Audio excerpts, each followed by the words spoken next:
What's up, everybody? This is Torque, host of Gearing Up. This is the very first episode in our new series here on YouTube, and we're going to kick things off by getting into Formula Drift Atlanta 2010. Dai Yoshihira took the victory that weekend in his V8-powered Nissan S13, lighting up that Falcon tire rubber all the way to victory. That guy was on fire all weekend long. Nothing could have gotten his way.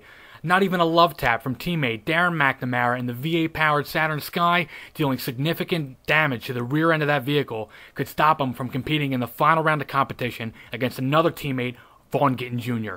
Vaughn Gittin Jr. finishing second overall that day in his brand new 2011 Ford Mustang with new sponsorships from Monster and a brand new engine from Ford, a 5.0-liter supercharged V8. He is simply showing what it means to really be a monster. He took first place at Long Beach and now second at Road Atlanta. He goes into round 3 in Wall, New Jersey with a significant lead over the rest of the Formula Drift field. It very well could be possible that Vaughn Gittin Jr. might go all the way to the end, taking his first Formula Drift championship. 2009 Series champion Chris Forsberg took his Titan-powered NOS Energy Drink Nissan 350Z to a third-place finish against Michael Lessa in the consolation round.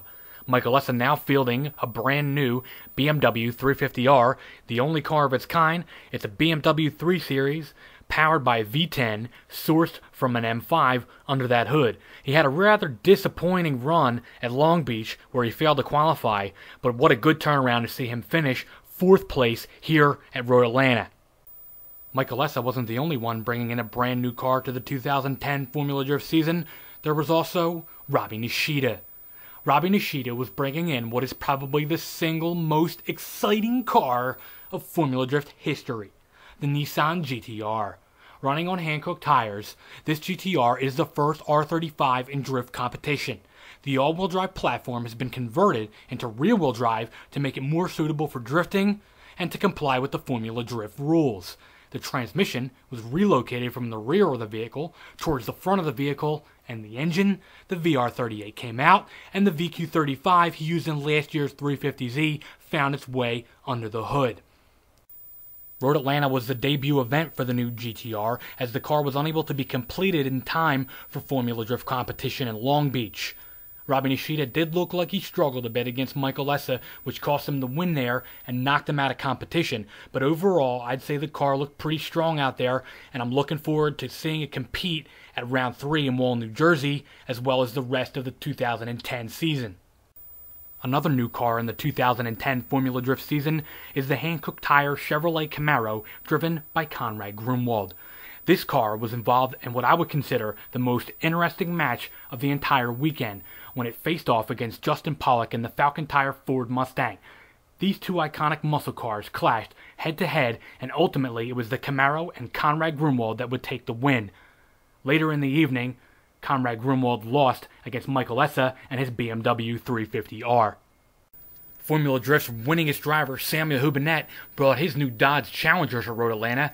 It did seem like he struggled a bit out there, given the car's extremely large size. In fact, I think it's actually the biggest car competing in Formula Drift today. But the crazy Swede was able to manhandle that car, tame the beast, whip it around like the amazing pro drift driver that he is. Very impressive run from Samuel Hubinette, especially since the car was built in a very short time. It's also a nice change of pace to watch it sliding around the track in a Nissan-dominated sport. Reese Millen, driver of the RMR Red Bull Racing Hyundai Genesis Coupe, was fresh off a second-place finish at Long Beach. Unfortunately, he only made it into the top 16 at Road Atlanta, getting eliminated by Darren McNamara. However, I think that the car definitely improved in the off-season, and whatever changes that they've made to the car definitely make him a contender to watch closely throughout the 2010 Formula Drift season. Tanner Faust was also on hand at Formula Drift Road Atlanta this year. Now, you can hate on the man all you want, and you can hate on his NASCAR V8-powered Scion TC that just so happened to jump through a loophole, allowing it to compete in competition, but there's no doubting the man's astounding ability to push a car all the way to its limits and far beyond. He executed an incredible reverse entry drift in the first turn at Road Atlanta, a move rarely seen outside of Japan. I'd really like to see more of that kind of driving this year. Way to go, Tanner. Rock on. And last, but certainly not least, Team Need for Speed. Electronic Arts, the creators of the Need for Speed video game franchise, have created a drifting team all of their own.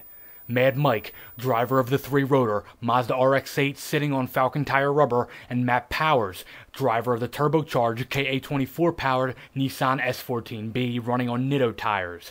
Both drivers have qualified at Road Atlanta, with Mad Mike having just missed out on his chance at Formula Drift competition in Long Beach by qualifying 33rd. Unfortunately, the top 32 was as far as both of these drivers would make it at Atlanta. For Matt Powers, it's possible that the extensive damages done to the vehicle in a crash he'd experienced earlier may have made it difficult to compete, even with the repairs that he was able to make. This is all in speculation, of course, and nevertheless, both drivers have lots of talent and lots of skill in the sport of drifting. I wish the best of luck to both of them at Round 3 in Wall, New Jersey. And that concludes the very first episode of Gearing Up. I'd like to give a big thanks to Electronic Arts and the Need for Speed community team. NFSTorque, NFS Ron, a big thanks for your support. Speed Hunters, I'd like to thank you guys for allowing me the use of your images on this episode. And thanks to all the Need for Speed fans out there, and to all of you who tuned in to this very first episode. Don't forget to subscribe and stop by for the next one. I'm gonna go now, have a torque-tacular time in the Need for Speed World Beta. See you on the track. I'm out.